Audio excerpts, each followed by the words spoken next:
You are listening to Bound by Death's Sorcerer, written by Akumah and voiceover by Sara. Akumah Audiobooks. Chapter 15, The Improvised Weapon. With renewed vigor, Tyler crept through the frozen passageways, dagger in hand. He was still cold, overall, but the cloak prevented him from outright shivering, and also helped keep the numbness away. It also couldn't be understated how cool it made him feel, even if it were a bit silly. So far, he had yet to see any signs of other monsters, though the memory of the recent ambush was still quite fresh in his mind, and thus he kept his eyes peeled. That was also one of the downsides of the cloak, it narrowed the range of his peripheral vision slightly. Once he passed the spot of the ambush itself, his level of alertness rose even higher. It really seemed like the cloak was somehow making everything more vivid. It wasn't as if he could actually see or hear better, he was just more acutely aware of his own senses. On one hand, he thought the idea seemed a bit silly, perhaps he was just imagining it. But on the other hand, here he was, delving a dungeon after enchanting a fur coat with a harvested soul. Who knew what was and wasn't actually possible? Something bounced above the icy fog a dozen paces ahead. Tyler froze. Creeping forward slightly, he prayed for the mists to clear, and clear they did, if only slightly, revealing a jiggling pale blue blob about the size of his own head. Tyler continued to creep closer, only stopping once he was about half a dozen paces away. The blob squished itself to the ground, quivering, and then sprung upwards, launching itself to the height of Tyler's waist. Landing a couple paces closer, it jiggled from the impact, and a patch of frost spread outwards. Tyler frowned at the slime. It was obvious what it was, and he was a bit, well, not exactly concerned or alarmed, but a bit hesitant about engaging it. As far as common types of monsters went, slimes were often joked about as weak, pathetic monsters, but Tyler knew far better than to assume it would be an easy victim.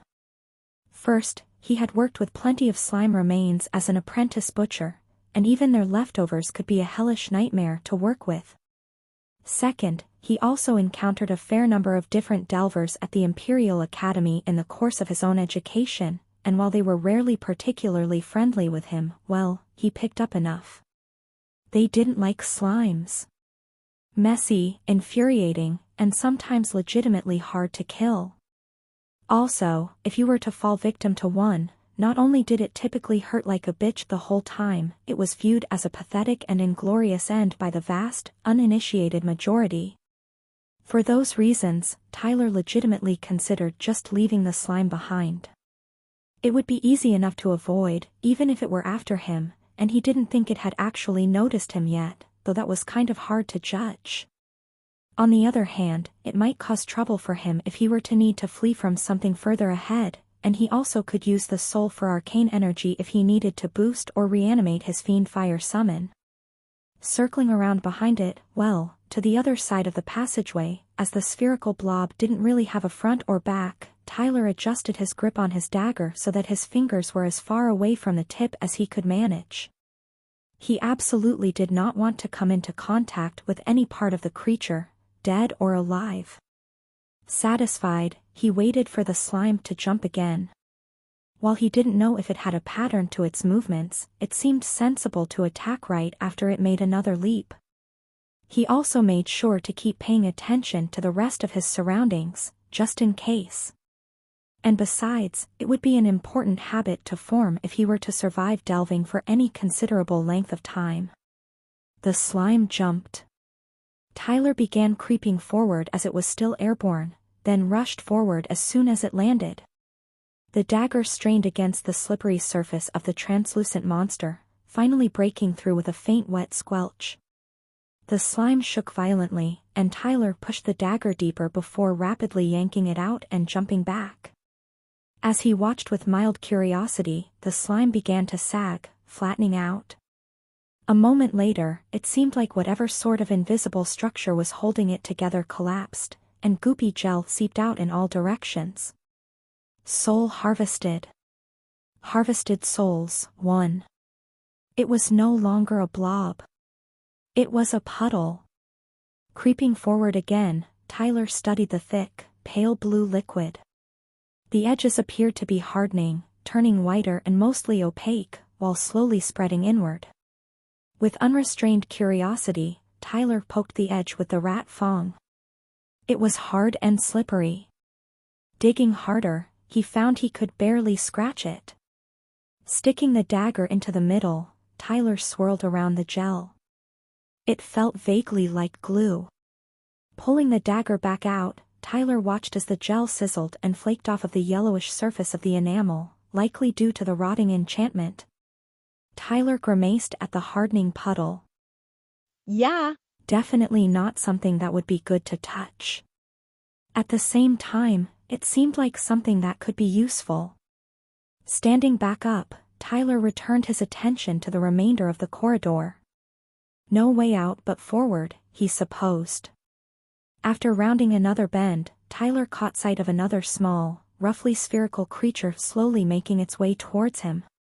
It wasn't a slime though, no, this appeared to be some kind of tortoise. The dark blue creature wore a pale, icy shell, which was in turn covered in spiky, outward-pointing icicles. It was faster than most turtles and tortoises Tyler had seen, though that hadn't been many. Nevertheless, it was still slow. Which only made Tyler wonder just what kind of threat it posed. Time to find out, he supposed. Circling around behind the slow-moving monster, Tyler waited for it to do something, and was left disappointed. Had it seen him? Frowning, Tyler clapped his hands together loudly. This time, the monster turned around at a glacial pace, finally making eye contact. Tyler stared, and the monster appeared to shiver. He frowned. Neither the slime nor the tortoise had noticed him, and the cloak included the phrase assassin's stealth. The cat had fooled him, as well. Tyler thought back to his odd experience where he thought he saw the ambush but then decided that he was just imagining things. Perhaps that was exactly what the cloak was doing for him. And come to think of it, he felt like his footsteps were softer and more deliberate than usual, even for how cautious he was trying to be. That had to be it. The cloak helped him be sneaky, and also had some kind of magical effect that played with the perceptions of the creatures around him. But what about the friendly fiend? Did it somehow apply to his summon as well? Realizing that he was getting lost in his own thoughts, Tyler snapped back to reality just in time to see that the tortoise had tucked itself into its shell, and not only that, the long, sharp icicles were quivering and glowing with crackling blue energy not too dissimilar to the attack that the crab used on the fiend. Fudge! Tyler turned and sprinted, and not a second too late, as a sharp crack resounded through the corridor just as he rounded the next turn.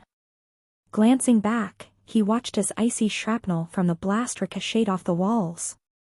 Cursing under his foggy breath while scanning for other threats, Tyler crept back around the bend. The tortoise was still tucked into its shell, but its icy spines were now gone. Tyler frowned. How long would it take to regrow them? Furrowing his brow, he considered what to do next. The shell looked pretty thick. He doubted he would be able to inflict meaningful damage with just the dagger, as unlike normal tortoises, plates had somehow covered all of the openings, completely encasing the creature within. Tyler sighed, turning his back to the fearful monster. He doubted it was worth bothering with it.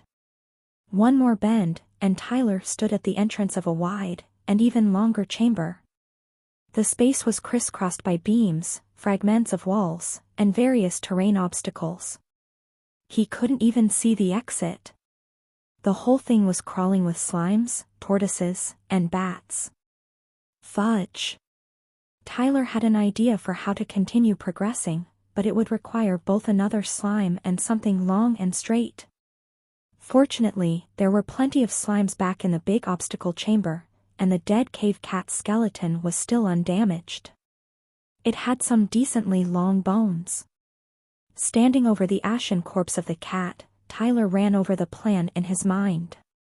It should work like a charm, as long as he didn't slip up. Yeah, That's the thing. Momentum is key, and don't fudge up. Well, there was no point wasting time and working himself up to unnecessary nervousness. Grabbing a matching pair of the largest, straightest bones from the skeleton, Tyler set off back down the corridor to the obstacle chamber. As he passed the lone tortoise, he glared. The monster was still in its shell, and he noticed that the exterior surface was now covered in small, icy nubs. So they do regrow. Noted. Rounding the next two bends, Tyler surveyed the crowded chamber once more. Picking out the closest slime, Tyler looked around to see which other threats were nearest and most likely to cause trouble, which turned out to be a cluster of 5 bats. Turning to his summon, Tyler pursed his lips. If the bats start attacking, I need you to do your best to keep them away from me. The situation was definitely far from ideal. He would have to do his crafting surrounded by several dozen living monsters, but he was solo delving a dungeon, after all. A little inconvenience was to be expected. The fiendish flame bobbed up and down, and Tyler snuck forward, dagger in one hand, bones in the other. The slime died before it realized there was even a threat. Soul harvested. Harvested souls, too. Kneeling down quickly, Tyler dipped the tip of one bone in the center of the goopy gel, only to be interrupted by several painfully piercing shrieks. Cursing, he continued his work while merely hoping that his summon could hold them off for long enough. He didn't spare a glance to look, it would only slow him down. He did, however, unravel one of the slime souls and push the resulting arcane energy straight to the fiend. Joining the end of the other bone to the goopy end of the first, Tyler pressed them together, praying for it to set quickly. The gel began to turn opaque white, but not rapidly enough for his liking. Something bit at his ankle. Ignoring the sharp pain, Tyler dipped the blunt end of the dagger into the center of the slimy puddle as well, then stuck it to the end of the 2 newly connected bones. And then he stood up and ran. Without looking back, Tyler hurried back down the corridor. Several shrieks followed him, as well as the ambient crimson glow. Rushing past the lone tortoise, Tyler yelped as something tugged down his hood and then something else clawed at his scalp. Fudging bats. Glancing down, Tyler breathed a sigh of relief as he saw that the joints on his improvised spear had set. Now, he just had to hope that the substance was as strong as it had first seemed. The bats continued to assault him and his fiery summon continued to do its best to protect him all the way until he entered the chamber where he knew the colossal crab was waiting. Tyler would have preferred to have a bit of time to assess the integrity of his new weapon as well as scope out the situation with the crab, but clearly, the bats weren't going to give it to him. The crab turned out to be directly opposite the archway, and it was already preparing a swirling vortex. But Tyler rushed forward, leveraging the spear with both hands. Before, he had been limited by reach. But not anymore. Akumah Audiobooks.